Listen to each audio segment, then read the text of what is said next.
બાપુજીએ સ્વામી કૃપાલવાનંદજીએ આ સંન્યાસના કપડા આપ્યા ને ત્યારે નામ આપવું પડે જુદું. મને કે હું તને રાજર્ષિ મુનિ એવું નામ આપું છું,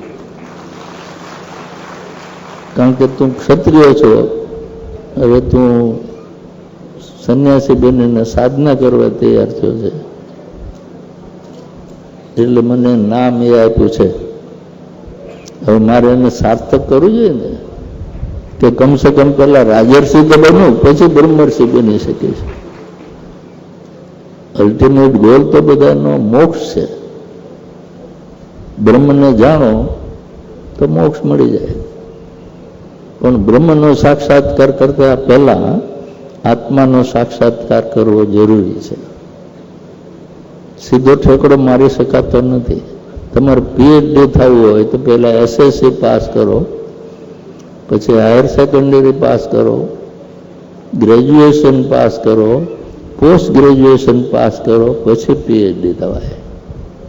એ સ્ટેપ્સ આપણે જાણીએ છીએ, બધાને સ્વીકારીએ છીએ, કોઈને વાંધો નથી.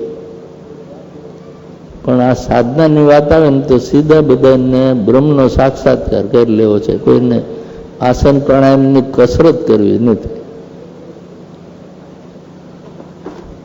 હમણાં જે વાત કરી ને, જે સીડી બહાર પડી છે, એમાં મેં પ્રવચનમાં એમ જ કહ્યું છે કે આજે જે કસરતનો યોગ શીખવી છે ને એને યોગ કહીએ છીએ એ ભૂલ છે. યોગ તો ચિત્ત વૃત્તિનો નિરોધ છે. એનાથી મુક્તિ, કૈવલ્ય, મોક્ષ પ્રાપ્ત કરવાનો છે, એનું નામ યોગ છે.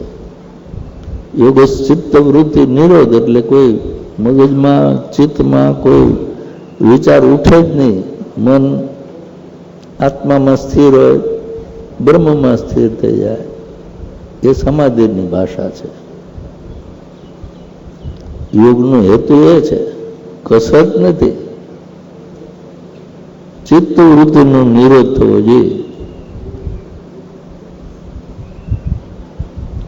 એટલે યુનિવર્સિટીમાં મેં કહ્યું કે આપણે જે યુનિવર્સિટીમાં ભણવાનું છે, સાચો યોગ શું છે એ સમજાવો.